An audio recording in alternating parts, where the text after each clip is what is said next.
So ಈಗ ಘಟಾನುಘಟಿಗಳಿಬ್ರು ಇದ್ರು, ಅದ್ರ ಜೊತೆಗೆ ನಿಮಗೆ ನನಗೆ ಯಾವ ಥರದ ಪಾತ್ರ ಏನು ಅನ್ನೋದು ತಲೆಯಲ್ಲಿ ಓಡ್ತಾ ಇತ್ತು ಅಂತ ಹೇಳಿದ್ರಿ. ಬಿಕಾಸ್ ಸರ್ ಇನ್ನೂ ಹೇಳ್ತೀನಿ ಅಂತ ಸಸ್ಪೆನ್ಸ್ ಮೇಂಟೈನ್ ಮಾಡ್ತಾ ಇದ್ರು ಅಂತ. ಸೊ ಸಿಕ್ಕ ಅವಕಾಶವನ್ನ ಹೆಂಗೆ ಬಳಸ್ಕೊಂಡ್ರಿ? ಇವರಿಬ್ರು ಕಾಂಬಿನೇಷನ್ ಅಥವಾ ಈ ಸಿನಿಮಾ ಅಂತ ಬಂದಾಗ ಹೊಸೊಬ್ರು ಇದ್ದಾರೆ, ಹಳೆಬ್ರು ಇದ್ದಾರೆ, ನನಗೆ ಸ್ವಲ್ಪ ಜಾಸ್ತಿ ಒತ್ತಡ ಇದೆ, ಇಲ್ಲ ನಂಗೆ ತುಂಬ ಚಾಲೆಂಜಿಂಗ್ ಇದೆ, ಆ ಥರದ್ದು ಏನಾದರೂ ಇತ್ತಾ? ಸಿನಿಮಾ ಈ ತರ ಸಿನಿಮಾ ಹೊಸದು ನನಗೆ. ಇದಕ್ಕೆ ಮುಂಚೆ ಸಿನಿಮಾ ಮಾಡಿದೆ, ಬಟ್ ಅದ್ಯಾವುದು ಹೊರಗಡೆ ಬರಲಿಲ್ಲ. ಬಟ್ ಈ ತರ ಸಿನಿಮಾ ಮಾಡಿ ಇಂಥ ಟೀಮ್ ಜೊತೆ ವರ್ಕ್ ಮಾಡಿರೋದಕ್ಕೆ ನಾನು ತುಂಬಾ ಲಕ್ಕಿ ಅಂತ ಫೀಲ್ ಆಗ್ತಾ ಇದ್ದೀನಿ. ನಾನು ಏನಂದ್ರೆ ಆಕ್ಟ್ ಮಾಡ್ಬೇಕಂದ್ರೆ ದತ್ತನ್ ಅವ್ರನ್ನ ಕೇಳ್ತಾ ಇದ್ದೆ, ಸರ್ ನನಗೆ ಇದು ಲೀಡ್ ಕೊಡಿ ಸರ್, ಇದೇನಕ್ಕೆ ಮಾಡ್ತಾ ಇದ್ದೀನಿ, ಅಲ್ಲ ಇದು ಯಾಕೆ, ಇವರು ಪವನ್ ಮಾಡಿ ಏನ್ ಸರ್ ಏನ್ ಹೇಳ್ತಾ ಇದ್ದೀರಾ ನನಗೆ ಅರ್ಥ ಆಗ್ತಿಲ್ಲ ಅಂದ್ರೆ, ಇಲ್ಲ ನೀವು ಮಾಡಿ ಪವನ್, ನನಗೆ ಇದನ್ನ ಏನಕ್ಕೆ ಮಾಡ್ತಾ ಇದ್ದೀನಿ, ಅದ್ಯಾಕೆ ಮಾಡ್ತಾ ಇದ್ದೀನಿ ಅನ್ನೋದು ನನಗೆ ಕ್ಲಾರಿಟಿ ಇಲ್ಲ. ಬಟ್ ಸ್ಕ್ರೀನ್ ಮೇಲೆ ನೋಡಿದ್ಮೇಲೆ ಇದು ನಾನೇನಾ ಅನ್ನೋಷ್ಟು ನನಗೆ ಡೌಟ್ ಆಯ್ತು.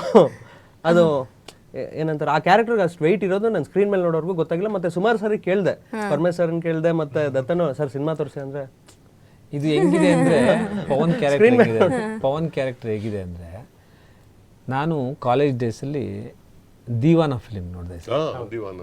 ಅದರಲ್ಲಿ ಶಾರುಖ್ ಖಾನ್ದು ಎಂಟ್ರಿ ಇದೆ. ಅವರು ಅಷ್ಟೇ ಲಾಸ್ಟ್ ಸೆಕೆಂಡ್ ಹಾಫಲ್ಲಿ ಒಂದು 10-15 ಮಿನಿಟ್ಸ್ ಬರ್ತಾರೆ.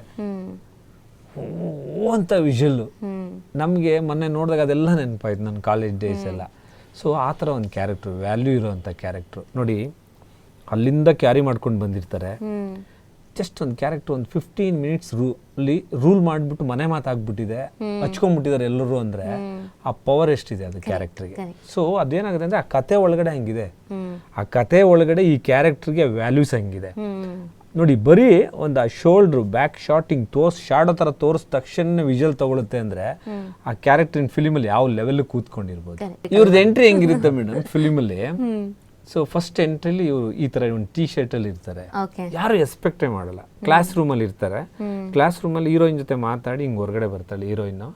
ಇವರು ನೆಕ್ಸ್ಟ್ ಹಿಂಗ್ ಬರ್ತಾರಲ್ಲ, ಬಂದಾಗ ಇವ್ರ ಅಲ್ಲಿ ಆ ಡ್ರೆಸ್ ಅಲ್ಲೇ ಇರಲ್ಲ, ಸೂಟ್ ಹಾಕೊಂಡು ಇರ್ತಾರೆ. ಸೊ ಅವೆಲ್ಲ ಮ್ಯಾಜಿಕ್ಸ್ ತುಂಬಾನೇ ವರ್ಕ್ ಮಾಡಿದೀವಿ, ಸುಮ್ಮನೆ ಏನೇನೋ ಇಲ್ಲ. ಪ್ರತಿ ಒಂದು ಇಂಟ್ರೊಡಕ್ಷನ್ ಕೂಡ ಕೇರ್ ತಗೊಂಡು ವರ್ಕ್ ಮಾಡಿರೋದ್ರಿಂದ ಇವತ್ತು ಆಡಿಯನ್ಸ್ ಫಲ್ಸ್ ನೋಡ್ತಾ ಇದೀವಲ್ಲ, ಓ ಅಂತಿದ್ದಾರೆ, ಮುಂಗಾರು ಮಳೆ ಕಂಪೇರ್ ಮಾಡ್ತಿದ್ದಾರೆ, ಪ್ರೇಮ ಲೋಕ ಕಂಪೇರ್ ಮಾಡ್ತಾರೆ. ಬಟ್ ಇದೊಂದು ಪಕ್ಕ ವ್ಯಾಲೆಂಟೈನ್ಸ್ ಡೇಸ್ಗೋಸ್ಕರನೇ ನಾನು ರಿಲೀಸ್ ಮಾಡ್ಬೇಕು ಅಂದ್ಬಿಟ್ಟು 7-8 ಮಂತ್ಸಿಂದ ವೆಯ್ಟ್ ಮಾಡಿದವನು.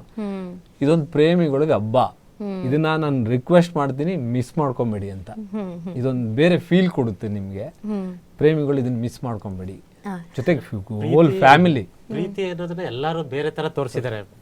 ಯಾಕೆಂದ್ರೆ ನಮ್ಮ ಸಿನಿಮಾದಲ್ಲಿ ಪ್ರೀತಿ ಅಂತಂದ್ರೆ ಇವಾಗ ತುಂಬಾ ಪ್ರೀತಿಸ್ತಾ ಇರ್ತಾರೆ, ಸತ್ತೋಗ್ಬಿಡ್ತಾರೆ. ಸತ್ತೋದ್ಮೇಲೆ ಅವರು ಬೇರೆ ಇದಾಗಿ ಆತ್ಮ ಆಗಿ ಕಾಟ ಕೊಡೋದು, ಅದು ಇದು ಏನೇನೋ ಇದಿರುತ್ತೆ, ಅದೆಲ್ಲ ಇಲ್ಲ.